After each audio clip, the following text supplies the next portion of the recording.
கேதார காண்டம் 16ஆம் அத்தியாயம். ததீச்சி முனிவர் தனது உடலை தானமாக அளித்தார். லோமச முனிவர் கூறினார். அப்போது சச்சி தேவி அவர்களிடம் அறம் சார்ந்த அறிவுரைகள் நிறைந்த பின்வரும் சொற்களை கூறினாள். பிருகஸ்பதியை தலைவராக கொண்ட தேவர்களை மனச்சோர்வு அடையாதீர்கள். பிரம்மஹத்தி என்னும் அரக்கனால் தாக்கப்பட்டு அந்த சிறந்த தேவனான தேவேந்திரன் எங்கே மறைந்திருக்கிறாரோ அந்த இடத்திற்கு நீங்கள் அனைவரும் விரைந்து செல்லுங்கள். புத்திசாலிகளே, சக்கரனை தேவேந்திரனை காண விரைந்து செல்லுங்கள். பலரின், அதாவது அனைத்து தேவர்களின் போன்றவற்றின் நலனுக்காகவே மந்த புத்தி உடைய விஸ்வரூபன் மகேந்திரனால் கொல்லப்பட்டான். ஆனால் அவன் உங்களால் வெளியேற்றப்பட்டான். எனவே அந்த தலைவன் மறைந்திருக்கும் இடத்திற்கு நீங்கள் அனைவரும் செல்ல வேண்டும். பாவமற்றவரே, முன்பு மகேந்திரன் உங்களை புறக்கணித்தார். அந்த அவமதிப்பால் நீங்கள் கொதிப்படைந்து புரந்தரனை தேவேந்திரனை சபித்தீர்கள். அதே போல தாங்களும் என்னால் சபிக்கப்பட்டிருக்கிறீர்கள். தேவேந்திரன் பதவியிலிருந்து நீக்கப்பட்டிருந்தாலும் இறுதி வரை அவரிடம் விசுவாசமாக இருங்கள். இந்திரன் உயிருடன் இருந்த போதிலும் எனக்காக இருவர் கொண்டு வரப்பட்டது போல பிராமணரே, நீங்கள் உயிருடன் இருக்கும்போதே வேறொருவர் உங்கள் பணியை செய்வார். உயர்ந்த மகிமையும் மங்களமும் கொண்ட ஒருவர் உங்கள் மனைவியின் பெரும் புகழ்பெற்ற ஒரு மகனை பிறப்பிப்பார். இதில் எந்த ஐயமும் இல்லை. தேவர்களுடன் உடனடியாக செல்லுங்கள். தேவேந்திரனை அழைத்து வாருங்கள். தாமதிக்காதீர்கள். நீங்கள் விரைந்து செல்லாவிட்டால் நான் உங்களை மீண்டும் ஒரு முறை சபிப்பேன். சச்சிதேவி கூறிய சொற்களை செவிமடுத்ததும் அவர் தேவர்களுடன் அங்கு சென்றார். அவர்கள் அனைவரும் பிரம்மஹத்தி என்னும் அரக்கனால் பீடிக்கப்பட்டிருந்த புரந்தரன் தேவேந்திரனிடம் சென்றனர். ஏரி கரையை அடைந்த பின்னர் அவர்கள் சக்கரனுக்கு தேவேந்திரனுக்கு வணக்கம் செலுத்தினர். நீரில் தங்கியிருந்த சக்கரன் அவர்கள் அனைவரையும் கண்டான். தேவர்களின் தலைவன் அவர்களிடம், நீங்கள் அனைவரும் ஏன் இங்கு வந்தீர்கள்? பிரம்மஹத்தி தோஷத்தால் பிராமணனை கொன்ற பாவத்தால் பீடிக்கப்பட்டவனாய் நான் இங்குள்ள நீரில் தனிமையில் தவம் இயற்றிக் கொண்டிருக்கிறேன் என்று கூறினான். தேவேந்திரனின் இந்த வார்த்தைகளை கேட்டதும் தேவர்கள் அனைவரும் கலக்கமடைந்தனர். அவர்கள் தேவர்களின் தலைவனிடம் பின்வரும் வியக்கத்தக்க வார்த்தைகளை கூறினர். இத்தகைய வார்த்தைகளை நீங்கள் கூறலாகாது. விஸ்வரூபனை கொன்றது போன்ற உங்கள் செயல்கள் பிறருக்கு உதவும் நோக்கிலேயே செய்யப்பட்டன. விஸ்வகர்மாவின் மகனால் ஒரு விசித்திரமான யாகம் நிகழ்த்தப்பட்டது. அதன் மூலம் தேவர்களும் சிறந்த முனிவர்களும் அழிவை சந்திக்கவிருந்தனர். ஆகையால் தலைவரே, பிறருக்கு உதவும் பொருட்டே அவர் தங்களால் கொல்லப்பட்டார். எனவே தங்களை அமராவதிக்கு அழைத்துச் செல்லவே நாங்கள் அனைவரும் இங்கு வந்துள்ளோம்.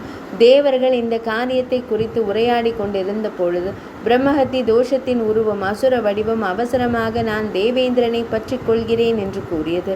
அப்போது திடீரென பிரகஸ்பதி பின்வருமாறு உரையாடினார். பிரகஸ்பதி கூறினார், தாங்கள் தங்குவதற்கு ஏற்ற இருப்பிடங்களை நாங்கள் இப்போது ஏற்பாடு செய்கிறோம். இவ்வாறு அந்த விஷயத்தின் முக்கியத்துவத்தை கருதி தேவர்கள் அந்த பாப உருவத்தை சமாதானப்படுத்தினர். தேவர்கள், அறிவார்ந்த முனிவர்கள், யக்ஷர்கள், பிசாசுகள், நாகங்கள், பறவைகள் மற்றும் அனைத்து சித்தர்கள் மற்றும் சாரணர்கள் ஆகியோர் இவ்விஷயத்தை சிந்தித்து அந்த பாபத்தை 4 பாகங்களாக பிரித்தனர். முதலில் ஸ்வர்க்கத்தில் வசிப்போர் அனைவரும் பூமியில் ஷமையிடம் உரையாடினர். பூமி தாயே, எங்கள் நோக்கங்களை நிறைவேற்றிக் கொள்ளும் பொருட்டு பிரம்மஹத்தி பாபத்தின் ஒரு பகுதியை தாம் ஏற்றுக்கொள்ள வேண்டும். தேவர்களின் அந்த வார்த்தைகளை செவிமடுத்த பூமி தேவி நடுங்கிக் கொண்டே இவ்வாறு கூறினாள். பிராமணனை கொன்றதால் உண்டான பாவத்தின் ஒரு பகுதியை நான் எவ்வாறு ஏற்றுக்கொள்வது என்பது குறித்து சிந்திக்க வேண்டும். நான் அனைத்து உயிரினங்களுக்கும் தாயாக திகழ்கிறேன். பிரபஞ்சத்தை தாங்கி நிற்கிறேன். ஆனால் அப்பாவத்துடன் நான் தொடர்பு கொண்டால் நான் மிகவும் அசுத்தமடைவேன். பூமி தேவியின் அந்த வார்த்தைகளை செவிமடுத்த பிரகஸ்பதி அவளிடம் கூறினார். அழகிய அங்கங்களை கொண்ட பெண்ணே, நீ அஞ்சாதே. நீ பாவமற்றவள். இதில் எவ்வித மாற்றமும் இல்லை. பெரும் புகழுடைய வாசுதேவன் எது வம்சத்தில் அவதரிக்கும் பொழுது அவருடைய பாதங்கள் உன்மீது படும்போது நீ பாவங்களிலிருந்து விடுபடுவாய். எங்கள் வேண்டுகோளை நிறைவேற்றுவாயாக. இதில் நீ தயங்கலாகாது. அவ்வாறு கூறப்பட்டதும் பாவமற்ற பூமி தேவி அவர்களின் அறிவுறுத்தலின்படி நடந்து கொண்டாள். அதாவது அப்பாவத்தின் ஒரு பகுதியை ஏற்றுக்கொண்டாள். பின்னர் தேவர்கள் அனைவரும் மரங்களை அழைத்து பின்வரும் வார்த்தைகளை கூறினர். தேவர்கள் அனைவரின் நோக்கங்களையும் நிறைவேற்றும் பொருட்டு அந்த படுகொலை செயலின் பாவத்தின் ஒரு பகுதியை நீங்கள் ஏற்றுக்கொள்ள வேண்டும். அவ்வாறு கூறப்பட்டதும் அங்கு வந்திருந்த மரங்கள் அனைத்தும் தேவர்களிடம் பின்வருமாறு கூறின. நாங்கள் எப்போதும் முனிவர்களுக்கு கனிகளை வழங்கும் இயல்புடையவர்கள். அப்படுகொலை செயலின் பாவத்தால் நாங்கள் தீட்டுப்பட்டால் பெரும் பாக்கியம் பெற்ற அந்த முனிவர்கள் அனைவரும் பாவிகளாகி விடுவார்கள். எனவே இது குறித்து நன்கு சிந்திக்கப்பட வேண்டும். அதன் பின் அங்கு வந்திருந்த அனைத்து மரங்களிடமும் குருவான பிரகஸ்பதி இவ்வாறு கூறினார்: இதனை குறித்து நீங்கள் யாரும் கவலைப்பட தேவையில்லை. நீங்கள் பல துண்டுகளாக வெட்டப்பட்டாலும் இந்திரனின் அருளால் பல கிளைகளுடன் மேலும் வளர்வீர்கள். அப்போது நீங்கள் நிரந்தரமாக கிளைகளை பெற்றிருப்பீர்கள். இவ்வாறு கூறப்பட்டதும் அவை அனைத்தும் அந்த படுகொலைக்கான பாவத்தின் ஒரு பகுதியை ஏற்றுக்கொண்டன. பின்னர் அவர்கள் நீரை அழைத்தனர். தேவர்கள் அனைவரும் நீரை நோக்கி இவ்வாறு கூறினர்: தேவர்களின் நோக்கங்களை நிறைவேற்றுவதற்காக பிராமணனை கொன்றதால் ஏற்பட்ட பாவத்தின் ஒரு பகுதியை நீர் ஏற்றுக்கொள்ள வேண்டும்.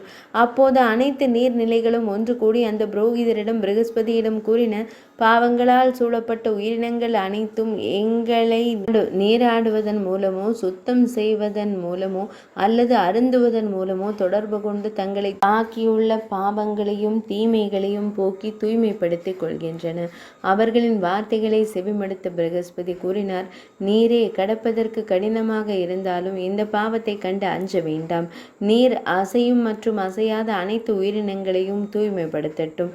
பின்னர் பிரகஸ்பதி பெண்களை அழைத்து அனைவரின் நோக்கங்களையும் நிறைவேற்றுவதற்காக பிராமணனை கொன்றதால் ஏற்பட்ட பாவத்தின் ஒரு பகுதியை இப்போதே நீங்கள் ஏற்றுக்கொள்ள வேண்டும் என்று கூறினார். குருவின் பிரகஸ்பதியின் வார்த்தைகளை செவிமடுத்த அந்த பெண்கள் அனைவரும் கூறினர்: ஒரு பெண் பாவம் செய்தால் அவளுடைய குடும்பத்தை சேர்ந்த மற்ற உறுப்பினர்களும் அதனால் பாதிக்கப்படுவார்கள், மாறாக அல்ல என்பது வேதங்களின் கட்டளையாகும். புரோகிதரே, இதை நீர் செவிமடுத்ததில்லையா? இது குறித்து சிந்திக்கப்பட வேண்டும். பெண்கள் இவ்வாறு கூறியதை செவிமடுத்த பிரகஸ்பதி கூறினார்: அழகிய விழிகளை கொண்ட பெண்களை, இந்த பாவத்தை கண்டு அஞ்சாதீர்கள். உங்கள் இந்த செயல் எதிர்கால பெண்களுக்கு நன்மைகளை அளிக்கும். அந்த படுகொலைக்கான பாவத்தின் ஒரு பகுதி அனைவருக்கும் நன்மை பயக்கும். மேலும் உங்களுக்கு மனம் விரும்பியவாறு இன்பம் துய்க்கும் ஆற்றல் கிடைக்கும். இவ்வாறு அந்த உயிர்கொலை பாவத்தின் 4 பகுதிகள் தேவர்களால் பங்கிட்டு வழங்கப்பட்டன. சிறந்த அந்தணர்களே, அந்த உயிர்கொலை பாவம் அந்த உயிரினங்களிடமே தங்கிவிட்டது. பின்னர் மகேந்திரன் பாவங்களிலிருந்து விடுபட்டார். தேவர்கள் மற்றும் முனிவர்களின் கூட்டத்தால் தேவர்களின் நகரத்தில் அவருக்கு முடிசூட்டப்பட்டது. உயர்ந்த உள்ளம் கொண்ட புரந்தரன் தேவேந்திரன் சச்சிதேவியுடன் இணைந்து பிரபஞ்சத்தின் அதிபதியானார். தேவர்கள், பெருந்தன்மை மிக்க சிறந்த முனிவர்கள் மற்றும் சித்தர்களின் கூட்டமும் அவருடன் இருந்தனர். அப்போது நெருப்பும் காற்றும் பொலிவு பெற்றன. அனைத்து கோள்களும் ஒளிவீசும் நன்மையுடனும் அமைதியாகவும் திகழ்ந்தன. பூமி மிகுந்த பொலிவுடன் விளங்கியது. மலைகளும் இரத்தினங்களையும் ஆபரணங்களையும் அளித்தன.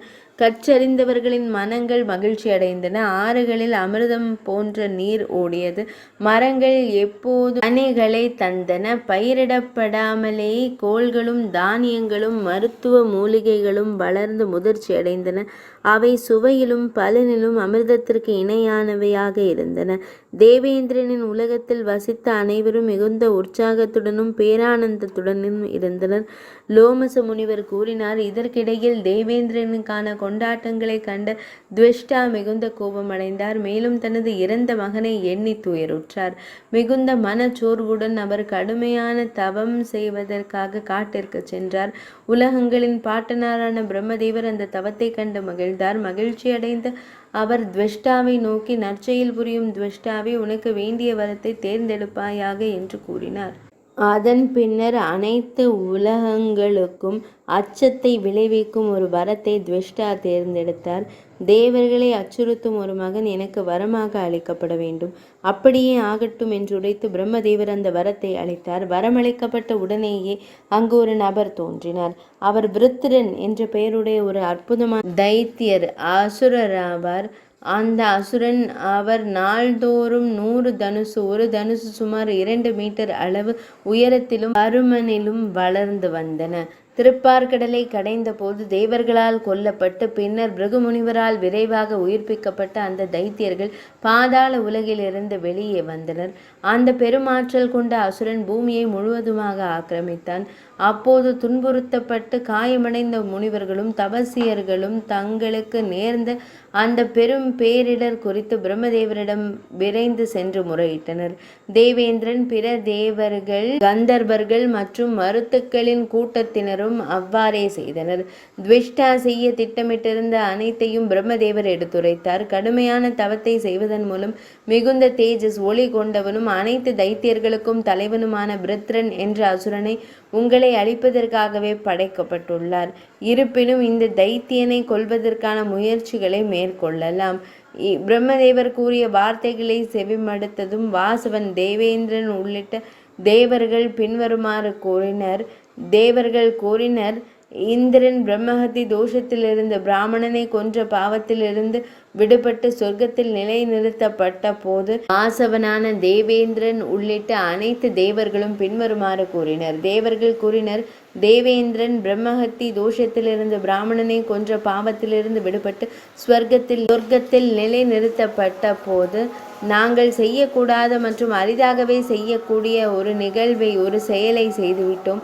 ததீச்சி முனிவரின் ஆசிரமத்தில் பல ஆயுதங்களையும் ஏவுகணைகளையும் நாங்கள் அறியாமல் வீசிவிட்டோம். பிரம்மதேவரே, இப்போது நாங்கள் என்ன செய்வது?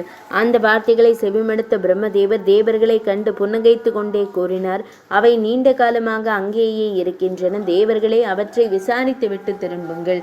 அனைத்து தேவர்களும் அங்கு சென்றனர். ஆனால் அவர்களின் ஆயுதங்களை அவர்களால் காண இயலவில்லை. அவர்கள் ததீச்சி முனிவரிடம் அதனை குறித்து விசாரித்தனர்.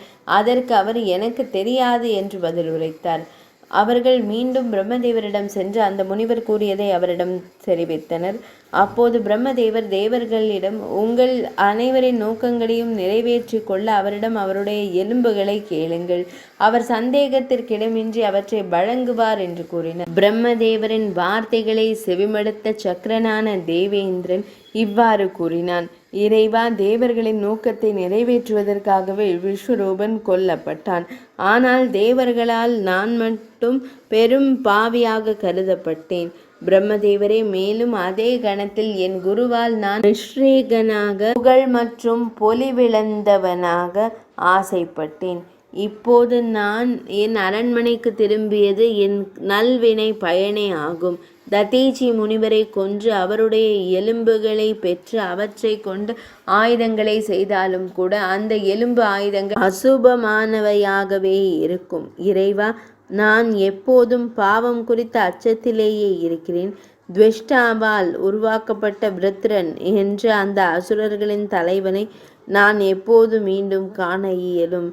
பாவம் குறித்த அச்சத்திலேயே இருந்த தேவேந்திரனின் வார்த்தைகளை செவிமடுத்த பிரம்மதேவர் அவருக்கு அர்த்த சாஸ்திரத்தின், அரசியல் மற்றும் நீதி நெறிமுறைகளின் அடிப்படையில் அறிவுரை வழங்கினார். ஒருவன் தன்னை கொல்லும் நோக்கத்துடன் பாய்ந்து வரும்போது அவன் பிராமணனாகவோ அல்லது துறவியாகவோ இருந்தாலும் அவனை எதிர்த்து போராடவோ அல்லது கொல்லவோ செய்யலாம். அவ்வாறு செய்வதால் அவன் பிராமணனை கொன்றவன் பிரம்மஹத்தி தோஷம் அடைந்தவன் ஆக மாட்டான். தேவேந்திரன் கூறினான். பிரம்மதேவரே, ததீச்சியின் மரணத்திற்கு நான் காரணமானதை எண்ணி அஞ்சுகிறேன். அந்த பிராமண கொலையினால் பெரும் பாவம் விளையும் என்பதில் ஐயமில்லை. ஆகவே பிராமணர்களை நாம் இகழவோ அவமதிக்கவோ கூடாது. அவர்களை அவமதிப்பதால் பல தீமைகள் விளையும். அது மாறாத உண்மையாகும். அறிவாளி பெரும் புண்ணியத்தை தரும் செயல்களை மட்டுமே செய்ய வேண்டும். கற்றறிந்தவன் அத்தகைய செயல்களை செய்வதையே சிந்திக்கவும் திட்டமிடவும் வேண்டும். பற்றற்ற அவரது சொற்களை கேட்ட பிரம்மதேவர் அவரிடம் கூறினார். சக்கரனே, தேவேந்திரனே, உன் சொந்த புத்தியை பயன்படுத்துவாய். விரைவாக ததீச்சி முனிவரிடம் செல்வாய். காரியத்தின் தீவிரத்தை கருதி ததீச்சி முனிவரின் எலும்புகளை வினவுவாய். அப்படியே ஆகட்டும் என்றுரைத்து தேவேந்திரன் தனது குரு மற்றும் தேவர்களுடன் இணைந்து ததீச்சி முனிவரின் மங்களகரமான ஆசிரமத்திற்கு சென்றான். அங்கு பல்வேறு வகையான விலங்குகள் தங்கள் இயல்பான பகைமையின்றி வாழ்ந்து வந்தன. பூனைகளும் எலிகளும் ஒன்றோடு ஒன்று மகிழ்ச்சியாக இருந்தன. சிங்கங்களும் பெண் யானைகளும் தங்கள் குட்டிகளுடன் ஒரே இடத்தில் மகிழ்ச்சியாக இருந்தன. வெவ்வேறு இன விலங்குகள் ஒன்றோடொன்று விளையாடி கொண்டிருந்தன. அரவங்களும் கீரிகளும் ஒன்றோடொன்று விளையாடி கொண்டிருந்தன. அந்த ஆசிரமத்தில் இவற்றையும் வேறு பல அதிசயங்களையும் கண்ட தேவர்கள் மிகவும் ஆச்சரியமடைந்தனர். அவர்கள் அந்த சிறந்த முனிவர் தனது உயர்ந்த ஆசனத்தில் அமர்ந்திருப்பதை கண்டனர். அவர் சூரியனைப் போலவோ அல்லது இரண்டாவது நெருப்பை போலவோ மிகுந்த தேஜசுடன் ஒளியுடன் பிரகாசித்துக் கொண்டிருந்தார். பிரம்மதேவருடன் சாவித்திரி தேவி இருப்பது போல அந்த சிறந்த முனிவர் தனது மனைவி சுபர்ச்சையுடன் வீற்றிருந்தார். அவரை வணங்கிய பின்னர் தேவர்கள் பின்வருமாறு கூறினர். 3 உலகங்களிலும் புகழ்பெற்ற கொடையாளி நீங்கள் ஆவீர்கள். நாங்கள் உங்களிடம் வந்துள்ளோம். தேவர்களின் சொற்களை கேட்ட முனிவர் கூறினார், சிறந்த தேவர்களே, நீங்கள் அனைவரும் எதற்காக வந்துள்ளீர்கள் என்று கூறுங்கள். நான் இதனை தருவேன், இதில் ஐயமில்லை. என் வாக்கு ஒருபோதும் மாறாது. பின்னர் தங்கள் சுயநலத்தை நாடி வந்த அந்த தேவர்கள் அனைவரும் கூட்டாக ததீச்சி முனிவரிடம் பின்வருமாறு கூறினர். பிராமணரே, ஆபத்துக்களை கண்டு நாங்கள் அனைவரும் பெரிதும் அஞ்சுகிறோம். அதனால் உங்களை சந்திக்க ஆவலாக இருந்தோம். உங்களை குறித்து கேள்விப்பட்டு பிரம்மதேவர் எங்களை இங்கு அனுப்பினார். அதனாலேயே நாங்கள் இங்கு வந்தோம். இவை அனைத்தையும் அறிந்து கொள்ளுங்கள். நற்செயல்கள் புரியும் முனிவரே, எங்களுக்கு வேண்டியதை அளிப்பது தங்களுக்கும் பொருத்தமானதாக இருக்கும் என்று கூறினோம். அவர்கள் அதனை செவிமடுக்கவில்லை. அவர்கள் கூறியதனை செவிமடுத்த முனிவர், எதை அளிக்க வேண்டும் என்று கூறுங்கள் என்று வினவினார். அப்போது தேவர்கள், பிராமணரை, தைத்தியர்களை, அசுரர்களை அழிப்பதற்கான ஆயுதங்களை செய்ய உங்கள் எலும்புகளை எங்களுக்கு தர வேண்டும் என்று வேண்டினர். அதனை கேட்டு அந்த பிராமண முனிவர் புன்னகைத்து கொண்டே, தேவர்களே, சற்று பொறுங்கள். இன்றே நான் என் உடலை துறக்கிறேன் என்று கூறினார். அவர்களிடம் அவ்வாறு கூறிய பின்னர் அவர் தன் மனைவி சுவர்ச்சாவை அழைத்தார். பேரொளி பொருந்திய அந்த முனிவர், தூய புன்னகை கொண்ட மென்மையானவளே, செவிமடுப்பாய். தேவர்கள் என்னிடம் என் எலும்புகளை கேட்டுள்ளனர். நான் இந்த உடலை துறக்கிறேன். ஆழ்ந்த தியானத்தின் மூலம் நான் பிரம்மலோகத்திற்கு செல்லவிருக்கிறேன். நான் பிரம்மலோகம் சென்றடைந்ததும் உனது சொந்த நற்பண்புகளால் நீயும் அங்கு என்னுடன் இணைவாய் என்பதில் ஐயமில்லை. இதற்காக வீணாக கவலை கொள்ள வேண்டாம் என்று கூறினார். தன் மனைவியிடம் இவ்வாறு கூறிய பின்னர் அவர் அவளை தனது ஆசிரமத்திற்கு அனுப்பி வைத்தார். பின்னர் அந்த பிராமணர் தேவர்களின் முன்னிலையில் ஆழ்ந்த தியான நிலையில் அமர்ந்தார். மனதை முழுமையாக ஒருமுகப்படுத்தி அவர் தனது உடலை துறந்தார். உடனே அவர் எவரும் திரும்ப வராத இடமான பிரம்மலோகத்தை அடைந்தார். முனிவர் கூட்டத்தில் சிறந்தவரான ததீச்சி முனிவர் சிவனாரின் விருப்பத்திற்குரிய பக்தராக திகழ்ந்தார். அங்கே அவர் சிவ வழிபாட்டில் தீட்சை பெற்றவர். பிறருக்கு உதவுவதற்காகவே அந்த பிராமணர் அக்காலத்திலேயே விரைவாக தனது உடலை 16ஆம் அத்தியாயம் இனிதே நிறைவடைந்தது.